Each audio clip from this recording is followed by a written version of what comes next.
I think women make much better cops than men because they're willing to use this and this, your mind and your mouth, before they're willing to use this. I think it's all about listening. When we were negotiators, on the SWAT team, we used to get credit like, nice job, you talked that guy out.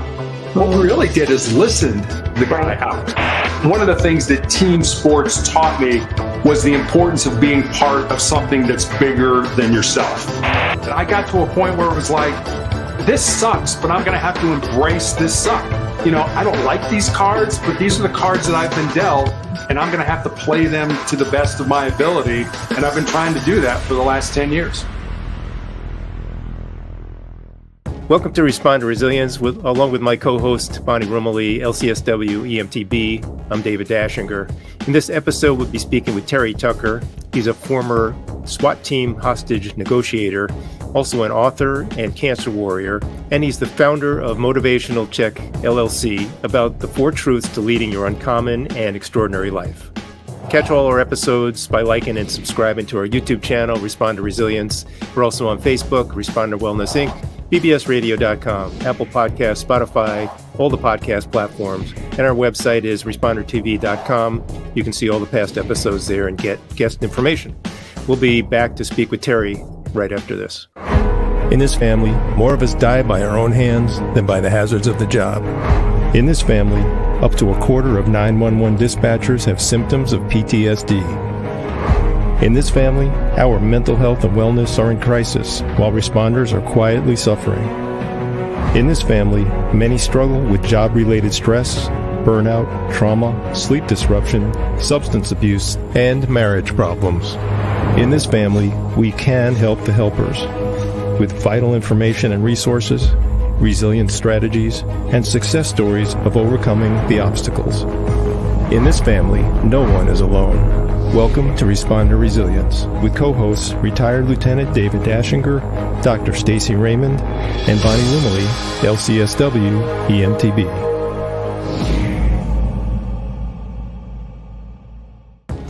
So we're very pleased to welcome Terry Tucker to the show, and we'll tell you a little bit about Terry.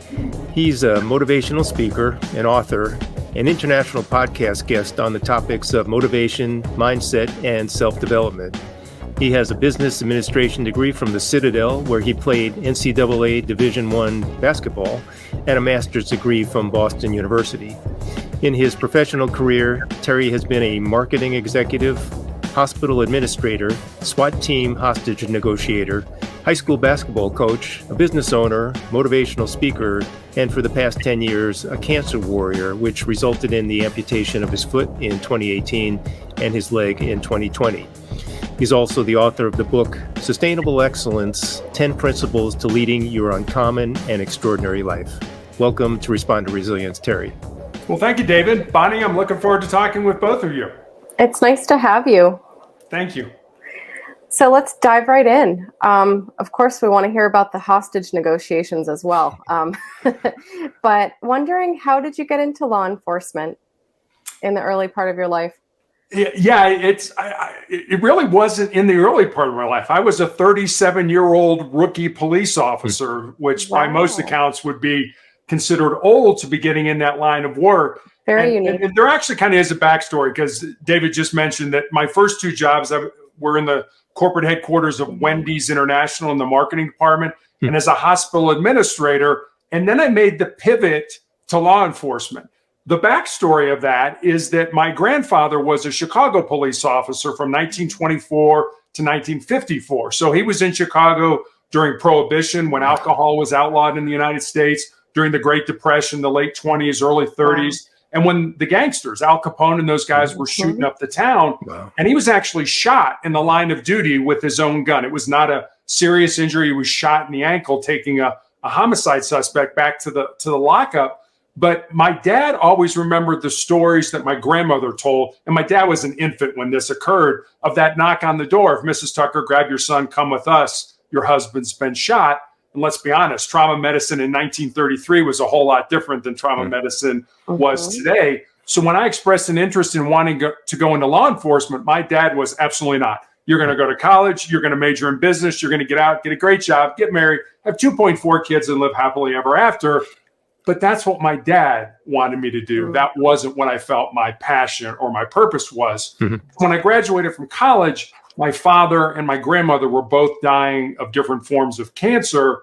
And so I had a choice to make. I could say, sorry, Dad, I'm going to go blaze my own trail and go into law enforcement, or out of love and respect for you, I will do what you want me to do. So I sort of joke. I did what every good son did. I waited till my father passed away, and then I followed my own dreams.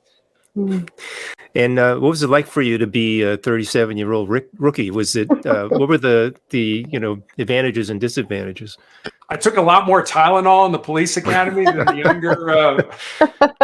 younger recruits did.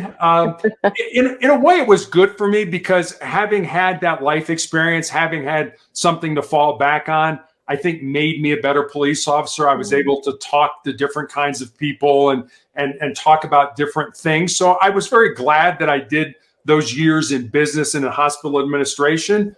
But it was just something I was supposed to do. It was something that I think the stars aligned, and I think God put it in my life that you're going to do this. You may not do it as early as you want to, but eventually I think you'll get to it. And I did. And I never lost that dream. And I never got to a point where, I was willing to settle, where, I'm in business and I'm not getting any younger, so I might as well just settle for this. I wasn't willing to settle. I knew this was what I was supposed to do. And so eventually I got to the point where I did it. So powerful too, like to pursue that dream.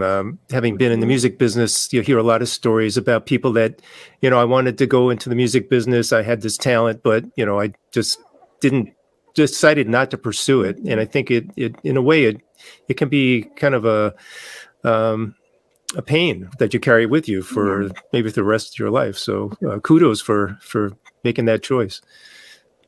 You remind me of that saying, life isn't always on time, but it's always in time. Yeah. Like it came at the time where it was probably supposed to for you to come with all of that back knowledge. And I'm actually wondering how law enforcement tapped into your strengths and abilities as a person, because by the time you're 37, you've sharpened a lot of those things.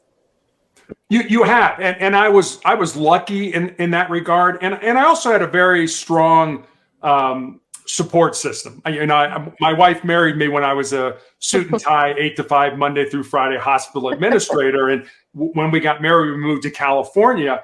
And I just happened to see this circular that came in the mail from Santa Barbara City College that said, if you take this class, you can apply to be a reserve police officer with any agency within the state. So you can imagine how that went at dinner that night. It was like, hey, hon, I kind of like to do this. What do you think? And so she was incredibly supportive. I took the class. I got on with Santa Barbara PD. And so I was a customer service manager for an academic publishing company at the time. So I would go to work all week, and then on Fridays, I'd come home, put on my uniform, go to roll call, work all night, and then come home Saturday morning. And if my wife was here, she would tell you, she said, you would come home exhausted, but with this incredible smile, this incredible grin on your face.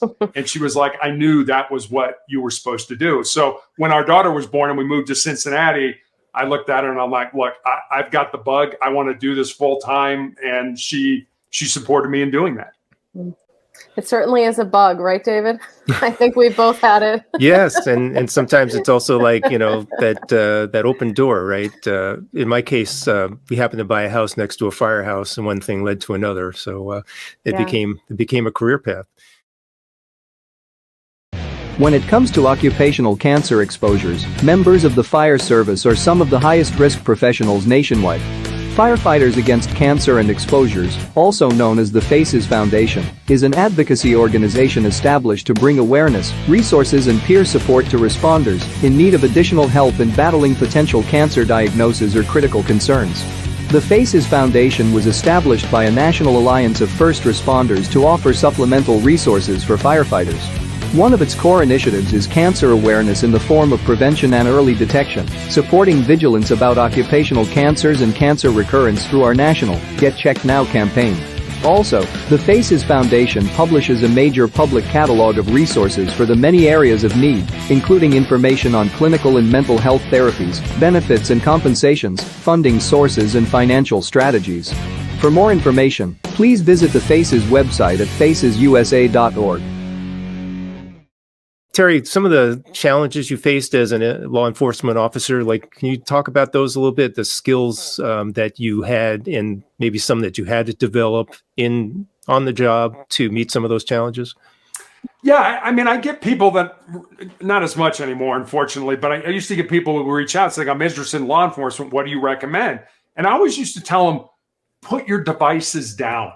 Go out on the street and talk to the homeless guy. Go up to the penthouse and talk to that guy. Because if you can talk to people, especially in law enforcement, so much of it, people ask me, like, what's it like? I said, well, think about it this way. You make less money than a plumber. Nobody wants you there, and everybody lies to you. Now, if that was your job every single day, how long would you do that job? And, people look at it like, well, I wouldn't do that job. So, well, that's what a police officer is asked to do, or a sheriff's deputy, or whatever you want to call it, is asked to do. You make less money than a plumber when nobody wants you around. I mean, with you guys, the fire department, everybody loves you. When you show up, it's great. It's never a good thing when the police show up. It's, you're pulling somebody over to give them a ticket. You're knocking on their door to tell them, hey, you need to call a hospital. Grandmother died and they can't get a hold of you. Whatever it is, it was never a good thing. And then everybody lies to you. Everybody's trying to get their side of the story so that you believe that and you take the other person to jail. So you definitely need to know how to communicate with people. If you can't communicate, you're going to be incredibly unhappy in that job. You also may get hurt or get somebody else hurt. So I think the other thing that I found interesting, and I'll never forget this, when I was in Santa Barbara, I got out of that course I was telling you about. My first day on the job, I go to roll call. I'm getting ready to meet my training officer. I'm expecting some, old, crusty, burly guy, with kind of a cigarette hanging out of his mouth. Come on, kid, I'll tell you how to do this. And I get this very quiet, petite, demure woman. And I'm like, really? You're going to teach me about law enforcement? She was the best law enforcement officer I ever met. She was smart. She was tactically sound. She was safe. She was the whole 9 yards. And I was like, boy, talk about being a chauvinist. I was like, what an idiot you were to think that only men could teach you how to be a cop. I had a partner for a number of years in Cincinnati that was a woman.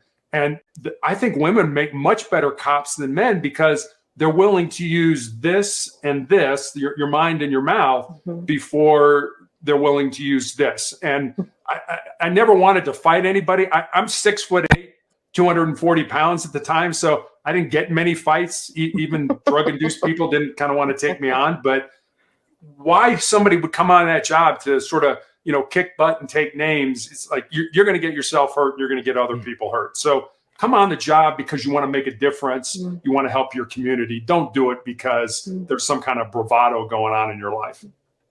You said something interesting, and it makes me want to ask, how much, in your opinion, of police work is listening?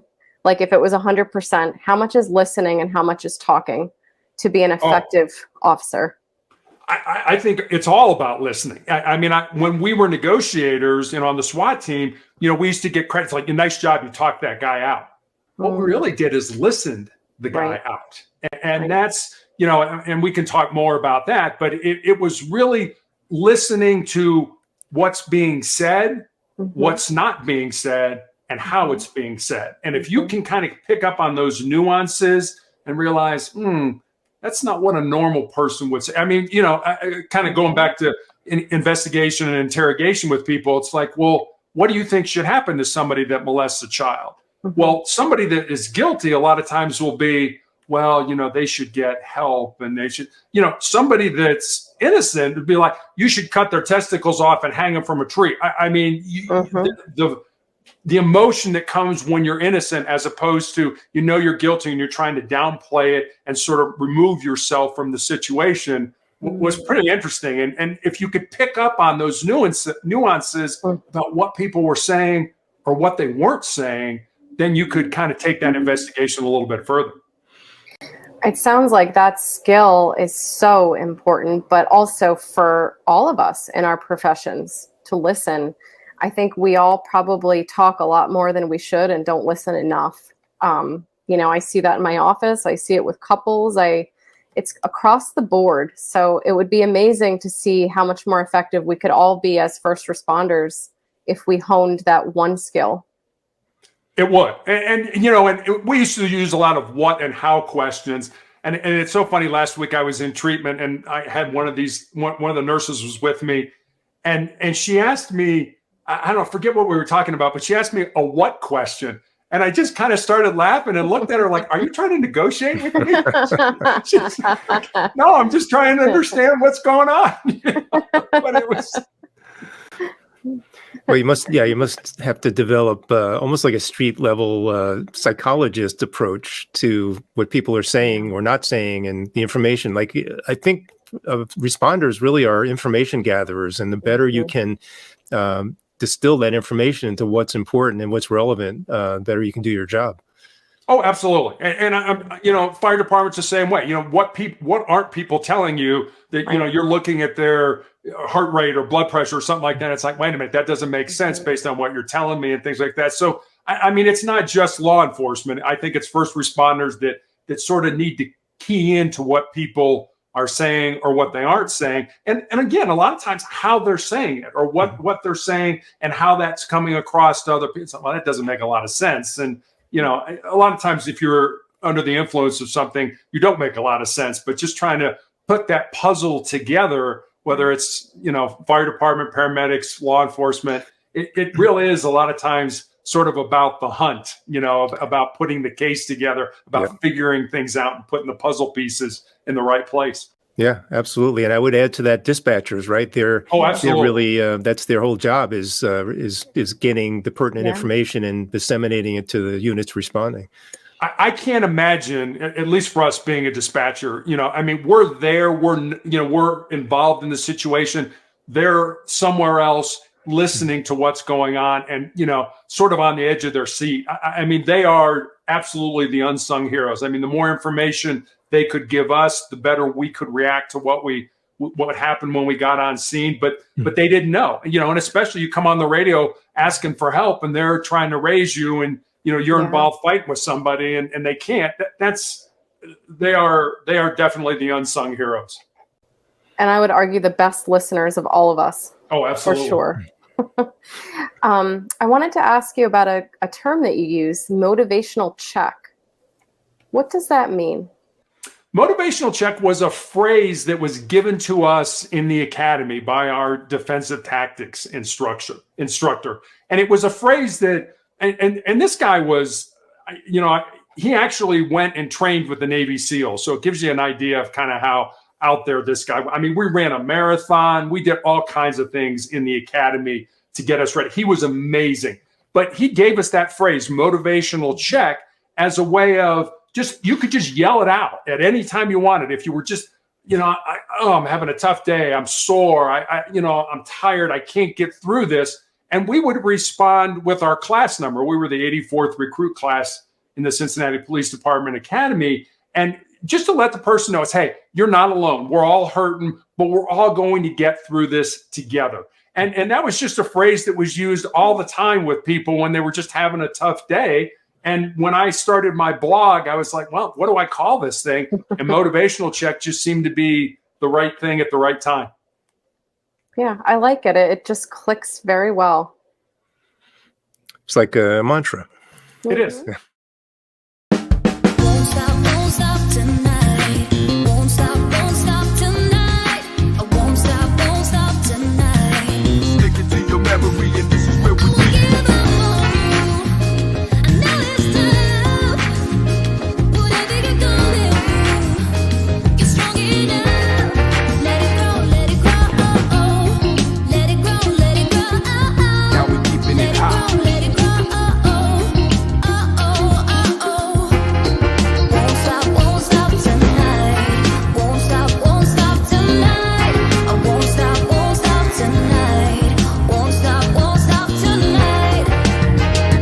Everything you say, everything you say, everything you say, everything you say.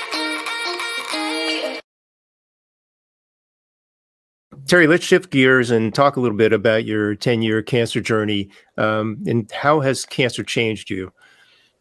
Yeah. Let me kind of just sort of, I'll give you the high points if there are any of this journey. 2012, I had my own school security consulting business. And I was a girls' high school basketball coach. We were living in Texas at the time, and I had a callus break open on the bottom of my foot, right below my third toe. And initially didn't think much of it because as a coach, you're on your feet a lot. But after a couple of weeks of it not healing, I made an appointment and went to see a podiatrist, a foot doctor, a friend of mine. And he took an x-ray and he said, Terry, I think you have a little cyst in there and I can cut it out. And he did. And he showed it to me. It was just a little gelatin sac with some white fat in it, no dark spots, no blood, nothing that gave either one of us concern. But fortunately or unfortunately, he sent it off to pathology to have it looked at.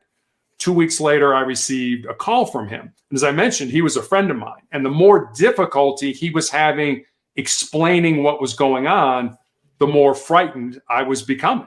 Until finally he just laid it out for me. He said, Terry, I've been a doctor for 25 years. I have never seen this form of cancer. You have a rare form of melanoma, which most people think of as a skin disease because of too much exposure to the sun. But you have this rare form of melanoma that appears on the bottom of the feet and the palms of the hands. And because it's so rare, he recommended I go to MD Anderson Cancer Center, probably one of the best in the country at treating all kinds of rare cancers. And so I did. And that started my 10-year odyssey. I was on a drug for 5 years that gave me flu-like symptoms. David, you mentioned, I had my leg amputated. I had my foot amputated. I still have tumors in my lungs, which I'm being treated for now. So it's certainly been an interesting journey. And I think I went through all the stages that we would associate with grief. First it was denial. It's like, no, I can't possibly have cancer. And then I was, I get mad. It's like, no, I've done everything right in my life. This can't possibly be. And then, you sort of bargain with God. And our daughter was in high school when I got cancer. It was like, look, just let me live long enough to see her graduate from high school. And then you get to a point where I think you get down a little bit. And then, at least I did. I got to a point where it was like, this sucks, but I'm going to have to embrace this suck. I don't like these cards, but these are the cards that I've been dealt, and I'm going to have to play them to the best of my ability. And I've been trying to do that for the last 10 years. Well, listening to you is so inspiring. I know what you're saying about it being such a struggle and being such low points for you, but it sounds like you're a very resilient person. You were able to tap into all of this strength that you built over the course of your life to help you navigate this. I have. I've been very lucky. I started playing basketball when I was 9 years old, and I got a scholarship to college and played all the way through until I graduated. And I think one of the things that team sports, and at least for me, it was team sports. I think it can be any team, whether you're with your colleagues, whether it's your family, what you're in a business, whatever it is. But I think one of the things that team sports taught me was the importance of being part of something that's bigger than yourself. You realize on a team that if you don't do your job, not only do you let yourself down, but you let your teammates down, your coaches down, your fans down. And if you think about it, the biggest team game that we all play is this game of life. So I look at my cancer journey. I'm on a clinical trial drug now that more than likely is not going to save my life, but it may save the life of somebody 5 years from now, 10 years from now, based on the data that the doctors are gleaning from my blood tests and my scans and things like that. So, it's one of those things where I think we all get to those points where, do you grab the handle of have to or grab the handle of get to?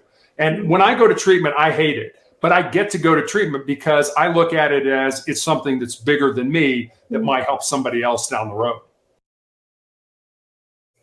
Terry, I'm wondering, when you were at that helpless point, what pulled you out of that? Like what thought? Because I think there's a moment and a crossroads from what I understand people describing it as.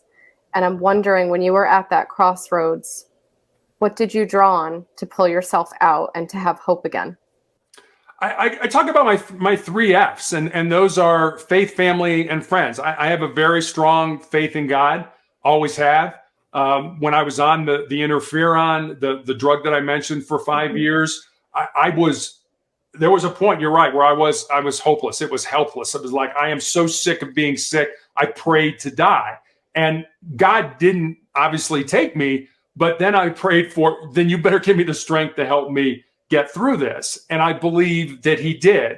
And the second part is my family. It's my wife and daughter and I, And kind of a funny story, and it's a funny story, but it really did happen this way. When I had my leg amputated, my doctor wanted to put me on chemotherapy. And I looked at him, I'm like, is it going to save my life? And he was like, probably not, but it might buy you some more time. And I was 8 years into this cancer odyssey. And so I said, well, I don't think I want to do that if the outcome's going to be the same, but I'll go home and talk to my family. So I go home and I start talking, and our daughter was in college, but she happened to be home at the time. And I started talking to my daughter's like, wait a minute, family meeting. There's 3 of us. It's not like we got a board here or something like that, So we sit around the kitchen table, and my wife and daughter and I individually talk about me having chemotherapy. And then when we're done, my daughter's like, all right, let's take a vote. How many people want dad to have chemotherapy? And my wife and daughter raised their hand. I'm like, wait a minute, am I getting outvoted for something I don't want to do? But I remembered back when I was in the police academy, and our defensive tactics instructor used to have us bring a photograph of the people we loved the most to class. And as we were learning different techniques to defend ourselves, we were to look at that photograph, because he reasoned you'll fight harder for the people you love than you will fight for yourself. So I ended up taking chemotherapy, not because I wanted to, but because my family wanted me to, and I loved them more than I love myself. So that's sort of the family story. And then friends, I think it's interesting with the number of people that I thought would be there for me when I got cancer that were like, I can't deal with this. I can't, whether it's me projecting, that's going to be me at some point in time down the road. I don't want to deal with that now. Or just they couldn't deal with the potential I was going to die. I planned my funeral, and some people were like, we can't talk about that. We don't want to talk about that with you. We're uncomfortable. So I'm like, okay, I'm good with it if you want to talk about it. But so, you really kind of find out who's going to be in that foxhole with you when the shooting starts based on how things are going. And people who I thought would be with me aren't, and people who I didn't think would be with me are in that foxhole with me. Wow. So many things to touch on there. And one of them is, in my own personal cancer journey, I felt like I came to the crossroads of get busy living or get busy dying, and chose to get busy living and pay forward some of the things that I learned on my journey. Could you talk a little more about the term embracing the suck, like what that means in terms of living with cancer? And then how do you pay forward what you've experienced and what you've learned?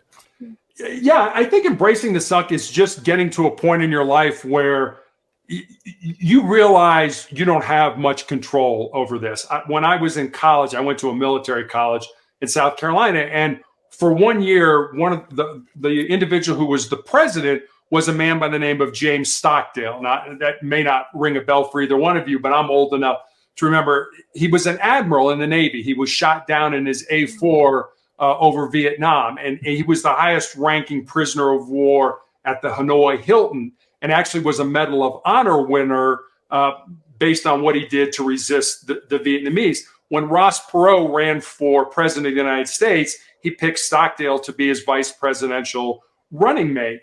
And I remember being in a meeting with Stockdale, and somebody asked him, who made it out of the Hanoi Hilton? Who made it out of this horrible prisoner of war camp? And he had an interesting answer to that. He said, it was not the big, tough, strong guys that, the sort of, I'll use the term muscle heads. He didn't use that. That's mine. These guys that, hey, I'm tough and stuff like this. Those guys didn't make it. They didn't. Even the optimists, the people who, we're going to be rescued by Christmas and things like that, or we're going to be out of here by Christmas. And then Christmas would come and they weren't rescued and they weren't let go. And those people would get depressed and they would die. He said the people that made it through were the people that realized and controlled the things that they could control. And he said for us, it was basically our thoughts and our breathing. Those are the only 2 things that we had any control over. And when you start to realize that when you have cancer and things like that, there's very little that's within your control. How this plays out, but how you attack it, what your attitude is toward it is really the difference between somebody that's successful, quote unquote, and somebody that's not, somebody that just gives up and gives in to this helplessness and hopelessness. So, it's all about what you can control. And when I coached high school basketball, I used to tell my players that the only thing you can control is your attitude and your effort out on the court. Everything else is up to chance. You may have a great game, score 40 points. You may not hit the broadside of a barn. The referees may foul you out. Whatever it is, what you can control, understand that and control it. The rest of it, just realize it's outside of your purview.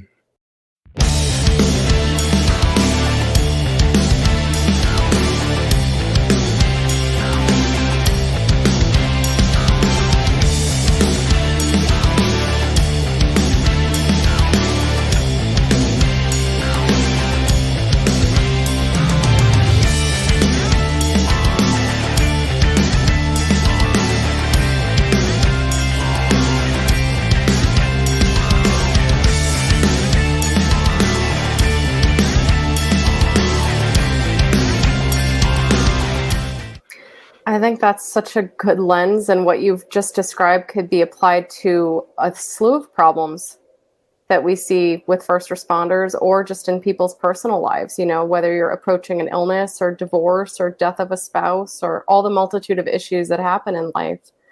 I think what you're gleaning from that is so powerful and so inspiring. And I think the people listening today can draw something from that for their own life. Just to go back a little bit, you had mentioned a story about Johns Hopkins and rats treading water. I'm really, really curious about the details of that story. Sure. So I try to stay away from the rat story because depending on who the audience is, the rats. Well, we always go right for the gritty point. The good stuff, right? The blood and guts. So I guess maybe I should step back a little bit and let people understand. I mean, you're looking at me right now. There's no S on my chest. I don't wear a cape and fly around with magical powers. I'm a human being. I have bad days. You know, there are days I feel down. There are days I cry. There are days I feel sorry for myself. Sure. But when I do, I remember two stories. And one of them is the rat story, and the other one kind of dovetails into that. And I remember reading about this professor back in the 1950s at Johns Hopkins University who took rats, very simple experiment. He put rats in water that were over their head, and he wanted to see how long the average rat could tread water before it would sink and drown. And the average rat initially treaded water for about 15 minutes. And just as those rats were getting ready to drown, he reached in, grabbed them, pulled them out, dried them off, and let them rest for a while. And then he put those exact same rats in that exact same tank of water. And the second time around, on average, those rats treaded water for 60 hours. So think about that. First time, 15 minutes. I'm just not going to fail. I'm going to die. My life is going to be over. Second time around, 60 hours, which taught me two things. Number one, the importance of hope in our lives. We have to believe that maybe not this week, maybe not next month, maybe not even next year, but at some point in time, our life is going to get better. And the second thing is just how much more our bodies can handle physically than we ever thought they could. Now, I've always believed there, you know, we all have sort of that point where we're done. We just can't go on. But that point is so much further down the road than we ever thought it would be. So that's kind of the rat story. And then the other story that dovetails with it is my wife actually works with a young man who's a former Navy SEAL, and he is very kind. On my off weeks, he calls me just to check up on me and see how I'm doing. And we talk about what the SEALs call their 40% rule, which basically says if you're at the end of your rope, you can't go on. You don't think you can, you know, put one more foot in front of the other, that you're only at 40% of your maximum. And you still have another 60% left in reserve to give to yourself. So whenever I get into those dark spaces, I always remember those two stories. And for me, at least, it kind of helps me to continue to move forward. I have a good friend who's a Marine, and he says when it got so bad you wanted to quit, you have to dig deep. And that's his mantra that he's taught me. So there are times where I struggle or I'm overwhelmed with something, and I think of my friend, and I think, if those guys can do it, I can do it too. I can figure it out somehow. And I dig deep. They're valuable lessons. And, you know, I was wondering too, you have all these wonderful ideas, your principles, sayings, things like that. I know that you've written a book and wanted you to talk a little bit about that book and how it came to be. Yeah, the book is called Sustainable Excellence, the 10 Principles to Leading Your Uncommon and Extraordinary Life. And the book is really born out of two conversations I had. One was with a former player who had moved to Colorado, where my wife and I live, with her fiance, and the four of us had dinner one night. And I remember after dinner saying to her, I'm really excited that you're living close and I can watch you find and live your purpose. And she got real quiet for a while. And then she looked at me and she said, well, Coach, what do you think my purpose is? I said, I have no idea what your purpose is, but that's what your life should be about, finding the reason you were put on the face of this earth and living that reason. So that was one conversation. And then I had a young man in college reach out to me on social media, and he asked me what I thought were the most important things he should learn to not just be successful in his job or in business, but to be successful in life. And I didn't want to give him the, get up early, work hard, help others. Not that those aren't important. Those are incredibly important. But I wanted to see if I could go deeper with him. So I took some time, and I used to walk around with a pad and paper in my hand, or a pad of paper and a pencil in my hand. And I started to take these notes. And eventually I had, sort of these 10 thoughts, these 10 ideas, these 10 principles. And so I sent them to him. And then I stepped back and I was like, well, I got a life story that fits underneath this principle, or I know somebody whose life emulates that principle. So literally during the 3-month period where I was healing after I had my leg amputated, I sat down at the computer every day and I built stories, and they're real stories about real people underneath each of the principles. And that's how Sustainable Excellence came to be. And where can people find the book? Tell us a little bit about that. And also love to know some of the other things you're doing out there with motivational speaking and classes, things like that. Yeah, you can get Sustainable Excellence anywhere. You can get a book online, Amazon, BarnesandNoble.com, Apple iBooks, pretty much anywhere online you get a book, you can get Sustainable Excellence. I made the brilliant business decision to start a motivational speaking business right as COVID started. So that nobody should take business advice from me whatsoever.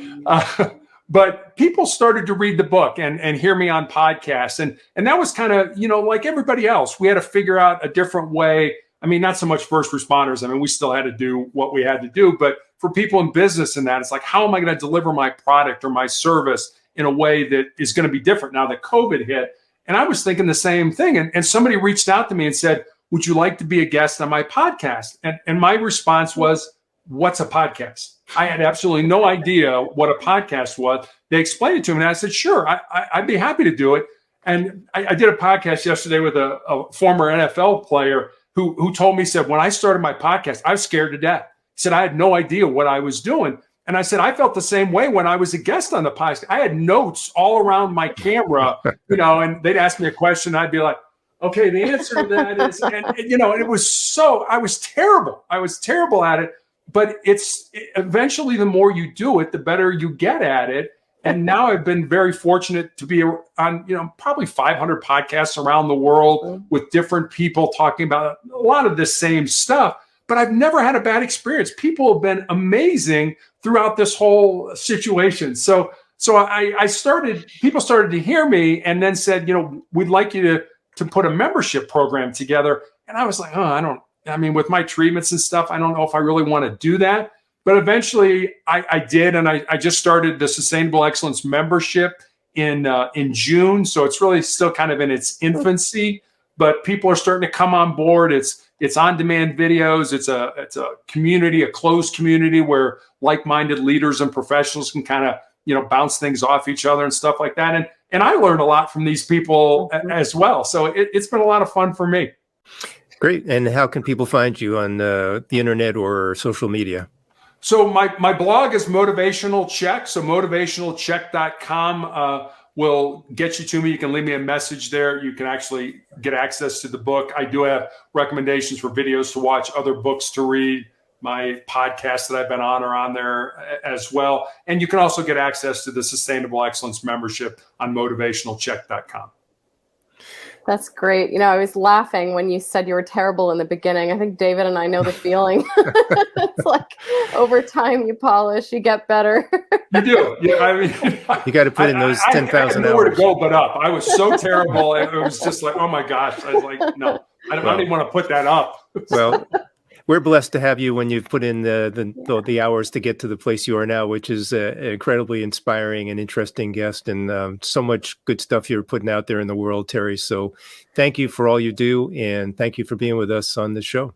Well, thank you, David. Thank you, Bonnie. I appreciate it. And hopefully we're going to make a positive difference in somebody's life. Thank you, Terry. We will. And you already have today. So thank you. I'd like to remind everybody to like, subscribe, comment on YouTube, Responder Resilience, on Facebook, Responder Wellness Inc., bbsradio.com, Apple Podcasts, Spotify, and our website is respondertv.com. Catch all the previous episodes and see the guest information. Till the next time, stay safe, be kind to yourself, take care.